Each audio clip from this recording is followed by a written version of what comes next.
Wario's a really weird guy. Most of his appearances have kind of been showing up in GBA games. He was originally spun as kind of being, Mario's nemesis. But over the years, Wario has become less of Mario's nemesis and more of just kind of a greedy, wacky treasure hunter that's, always getting into trouble. This time around, he's gotten into trouble. His greed, of course, getting him in trouble yet again. He's stolen an evil black jewel that has awoken from its slumber and turned all of his money into monsters. So Wario, wanting to get his green on, get his cash back, sets out on a quest to defeat these monsters and basically, reclaim his treasure hoard. Wario's game is broken up into 4 different worlds. Each of these worlds contains 2 stages as well as a boss stage. In addition to that, each stage ends with a boss fight, so you're really getting 3 boss fights per world. The levels are actually pretty large, and the basic gameplay is Wario running around in a platform fashion, but not in your kind of standard 3D platform mode. It's actually more of a fixed camera platforming where the camera will be positioned from a specific angle, and Wario will be running around. So there's a lot of left and right movement and a lot of up and down movement too, but for the most part it's side-to-side action. The camera doesn't rotate around and follow Wario from the back or anything like that, and generally the camera actually works pretty well. The goal of each level is to basically get to the end of the level with a set number of gems. The number of gems you need to progress varies from level to level. The first level only requires you to collect 3 of them, but later on you have to get 5 and 6 and much larger numbers. You get these gems in puzzle rooms that are found. Basically, you'll find glowing trap doors around the floors of the level, and you can power bomb your way through those and get down to these little puzzle areas. Some of them are little rooms with moving platforms you have to jump around on, but then some of them are actually much larger kind of open areas that are actually a lot like the block puzzle levels in Super Mario Sunshine, where you would lose your water pack and have to run around on your own. It's actually a lot like those, just kind of blocks floating in space, and you having to get to the end to get one of these gems. When you're not in these puzzle areas trying to get these gems, you'll be fighting creatures. Many of them actually just take 1 punch to knock out, but there'll also be larger variants of those creatures that'll take 3, and that'll actually stun them. And once you have stunned a foe, you can pick them up and throw them. That'll usually do away with them for good. You can also spin them around like a wrestling move, kind of giant swing thing, which is good because it'll actually clear out, the entire area of enemies. And then finally, there's the Spinning Piledriver. Basically, just jump up in the air, hit the R trigger, and Wario will put the guy down, start spinning around, and slam him to the ground. And as we all know, games with Spinning Piledrivers already have, one major thing going in their favor. The levels are quite large in Wario World, so you actually be, going around and beating up a lot of guys. There's a lot of fighting to be done, but the enemies don't really change from world to world.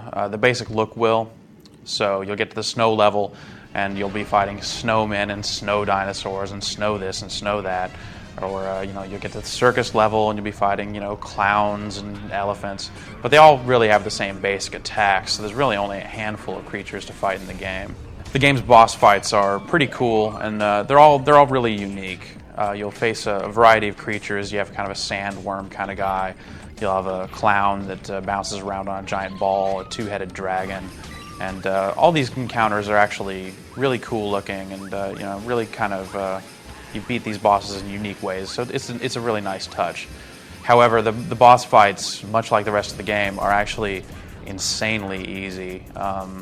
The game as a whole, even with the levels being kind of longer than your average platform game levels, they're never really difficult. You pretty much just learn the attack patterns of these, 4 to 7 creatures that you kind of encounter over and over again. And once you've done that, then it's just a matter of exploring the level, finding these gems, getting to the boss, beating the boss, and moving forward.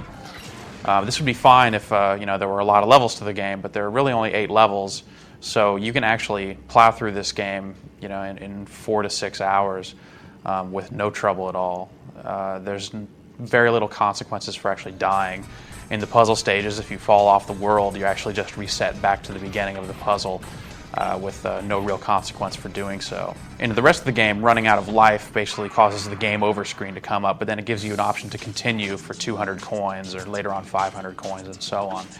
And the game actually throws so many coins at you throughout the course of the game that you're never really hurting for continues. On top of that, when you do continue, it actually starts you immediately where you left off. So that means if you're in a boss fight, you're one hit away from victory, but then you die, you can just restart right there, get that one hit in, and keep going. So you never have to retry anything, which is, kind of a nice touch, very Akari Warriors-like. But then at the same time, there's no real consequences for dying. By the end of the game, you'll have, 10,000, 12,000 coins, and it only costs you a fraction of those to continue. So it's very, very easy to plow through the whole game. From a presentation standpoint, Wario World does well. The game looks pretty good. You'll see some textures here and there that really don't look very good, but by and large, the game has a nice charm to it. The enemy design is nicely varied, even if they do kind of attack with the same pattern over and over again. From level to level, it's unique. You see in the circus level, you'll see circus-themed monsters, and you'll hear circus-themed music. You get out in the snow, you'll hear sleigh bells, and you'll be fighting snowmen. So it does a really good job of kind of presenting a solid motif for each stage. In the end, Wario World does have a lot of charm, and there are definitely some cool things going on. Like I said, you can't completely knock any game that has a spinning pile driver in it. It's a spinning pile driver. That's pretty cool.